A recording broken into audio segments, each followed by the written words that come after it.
বকুল ছাড়বো না, আমি বকুল ছাড়বো না।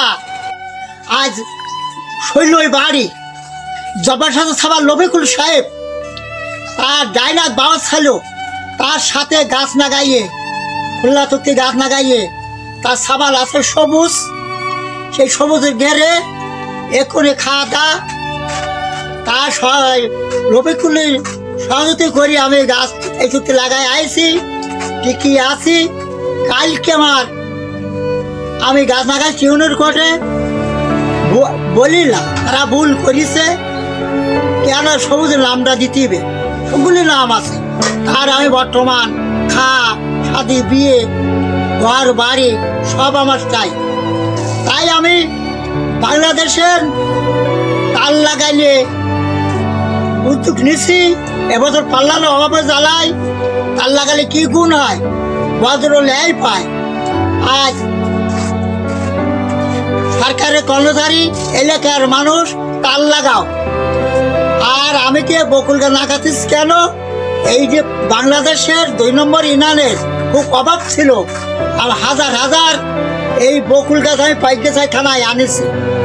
আমি গাছে ফল হচ্ছে, এখনই আমি 3000 চারা ফুট হয়েছি, খুব অভাব।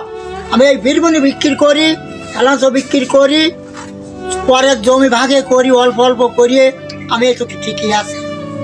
কালকে আমি গাছ লাগাইছি উপজেলায় কোর্টে, আবার গাছ লাগাবো। আর 3-4 দিন পরে দেখবেন 16 রফিকুলের জমিতে মাদ্রাসা আছে, এখানে আবার গাছ লাগাই যাবো। আর গাছ লাগাবো গাড়ি স্কুলে লাগাবো, কাল বদলাবার লাগাবো গাছ। আমি বকুল ছাড়বো না, আমি বকুল ছাড়বো না। একটি গল্প শোনো, বাংলাদেশের মানুষ আমার 5 মাস শুয়েছিলাম, মাথায় ব্যথা লেখে ছেড়ে দিলা, সবাই দেখছেন। আমি বাউলা ডাল কাটি দিয়েছে, সে 200 টাকা দিছি, বাড়ি বই দিয়েছে তার 200 টাকা। সেই বাউলা কাটা দিয়ে ঘিরিয়ে 3000 বকুলচার উৎপাদন করেছি, খোলাই খোলাই আনেছি।